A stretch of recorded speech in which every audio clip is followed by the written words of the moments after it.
ចាំបងប្អូនឥឡូវខ្ញុំបានធ្វើដំណើរមកខាងស្រុកព្រះស្ដេចនេះផងដែរនៅក្នុងចំណុចសាលាស្រុកព្រះស្ដេចចាសាលាវិទ្យាល័យប្រមូលព្រំនៅតាមបណ្ដោយផ្លូវ312ចាដែលស្ថិតនៅក្នុងទឹកដីនៃស្រុកព្រះស្ដេចខេត្តព្រៃវែងតែម្ដងនៅថ្ងៃនេះផងដែរចានេះខ្ញុំបានធ្វើដំណើរពីខាងឃុំព្រះស្ដេចចាស្រុកកណ្ដាលនេះខ្ញុំជិះឆ្លងកាត់សាលាស្រុកព្រះស្ដេចមន្ទីរពេទ្យឯកស្រុកព្រះស្ដេចចាហើយនេះផងដែរនេះបងប្អូនចានៅទស្សនភាពនេះផងដែរឃើញថាទស្សនភាពចានៅថ្ងៃនេះថ្ងៃទី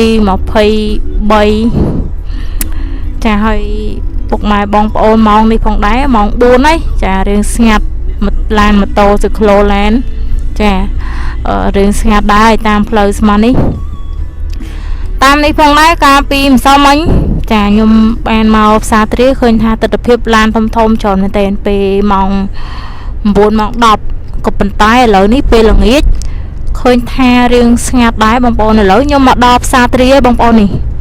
ថតមិនសូវបានស្អាតទេបងប្អូនដោយសារតែខ្ញុំកាន់ទូរស័ព្ទអត់សូវប្រឹងស្ងៀមបងប្អូនឥឡូវឃើញថានៅដល់ផ្សារទ្រាហើយខ្ញុំឃើញពីទស្សនភាពនេះខ្ញុំនឹកឃើញអនុស្សាវរីយ៍ខ្ញុំកាលខ្ញុំនៅរៀននៅសាលាវិទ្យាល័យប្រមូលព្រំមែនតើហ្មងហើយតាមបណ្ដោយផ្លូវនេះផងដែរកាលនេះខ្ញុំនៅរៀនមិនស្រួលដូចបែបនេះទេក៏ប៉ុន្តែឥឡូវចានៅពេលបច្ចុប្បន្ននេះឃើញថាការរៀបចំចាហើយខ្ញុំថតជារឿយមកតាមបណ្ដោយផ្លូវ312នេះចាងាយស្រួលបងប្អូនធ្វើដំណើរមែនតើហ្មងខ្ញុំអត់ដែរបាននិយាយផ្ទាល់ live ផ្ទាល់ថតទស្សនភាពវីដេអូនេះផ្ទាល់ជូនបងប្អូនទេចាហើយនៅម្ដុំនេះផងដែរគៀកនឹងសាលាឃុំករាជចានេះចាបងប្អូនដូចបានឃើញហីបងប្អូនឃើញរហងៃរដង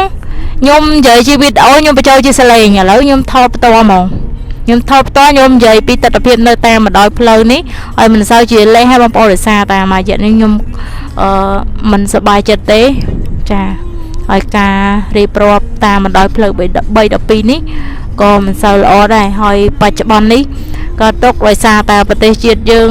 អត់សំណុកសុខស្រួលទេចានិយាយដោយចិត្ត